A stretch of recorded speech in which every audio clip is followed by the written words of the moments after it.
নিঃসন্দেহে আমাদের সকলের ঈমান পরিপুক্ত, কথা বলেন ঠিক না?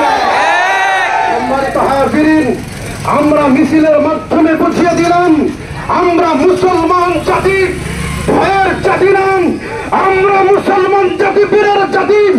ইসরায়েলদেরকে আমরা হুঁশিয়ার করতে চাই, শুনে রাখো, বাংলার মুসলমান যদি একবার জাগ্রত হয় তোমাদেরকে খুঁজে পাওয়া যাবে না।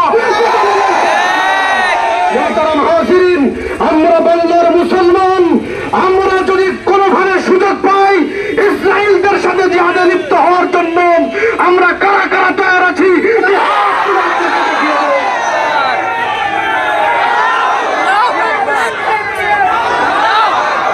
সম্মানিত হাজিরিন, আজকে শুধু আমরা বিভিন্ন ভাবে আমাদের গাজাবাসীদেরকে আমরা সাহায্য করতে পারি, এক হলো অর্থের মাধ্যমে, আর একটা হলো আমরা তৌহিদি জনতা যারা আছি সকলের উচিত হবে যত ইসরায়েলি পণ্য আছে আমাদের সকল পণ্য বয়কট করতে হবে।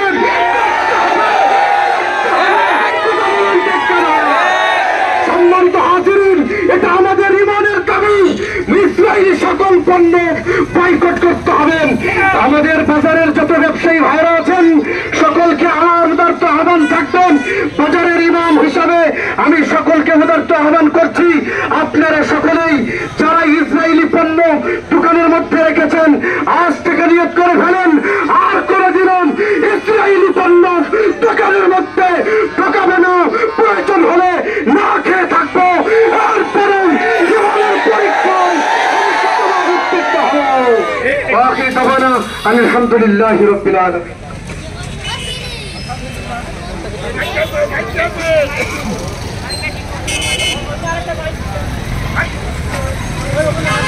হ্যালো, এর পর্যায়ে আপনাদের সামনে কথা নিয়ে আসছেন আন্দুলবাড়িয়া মহিলা ফকি মাদ্রাসার সম্মানিত মুহতামিম মাওলানা তরিকুল ইসলাম ভাই।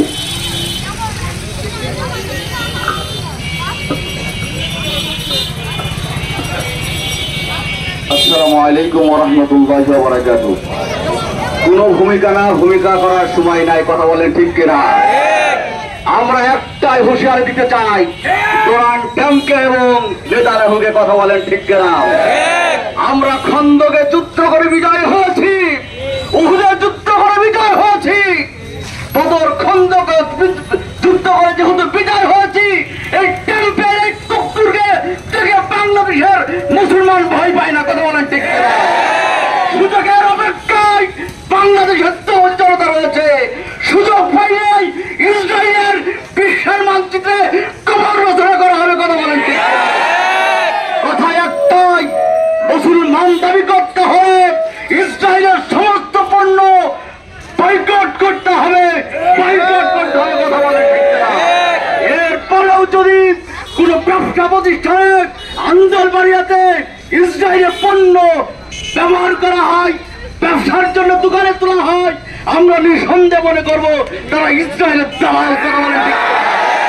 আমরা এই বাজারে কোন ইসরায়েলের দালাল দেখতে চাই না, ইসরায়েলের তুষার দেখতে চাই না, কথা বলেন ঠিক কিনা? তাওফিক ইল্লা বিল্লাহ। আলহামদুলিল্লাহ, এ পর্যায়ে আপনাদের সামনে কথা নিয়ে আসছেন বিশিষ্ট আলেমে দ্বীন কুলতলা জামে মসজিদের সম্মানিত ইমাম মাওলানা বদরুজ্জামান ভাই।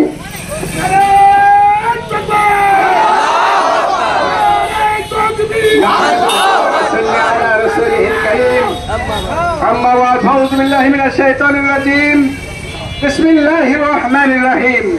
সম্মানিত তৌহিদি জনতা, আজকে আমরা সারা বিশ্বের ভিতরে মুসলমানদের যে দুরবস্থা দেখতেছি, কোন নারী কোন শিশু তাদের কাছ থেকে নিরাপদ নয়, কথা বলেন ঠিক কিনা? এই জন্য আমরা এই বাংলাদেশে প্রান্ত থেকে তাদেরকে হুঁশিয়ার করে দিতে চাই, তারা যেন এই সমস্ত অপকর্ম থেকে বিরত থাকে। তা না হলে আমরা মুসলমান যদি খেপে তখন ওই নেতানিয়াহুর ওই দেশ থেকে পালানোর সুযোগ পাবে না, বলেন ঠিক কিনা?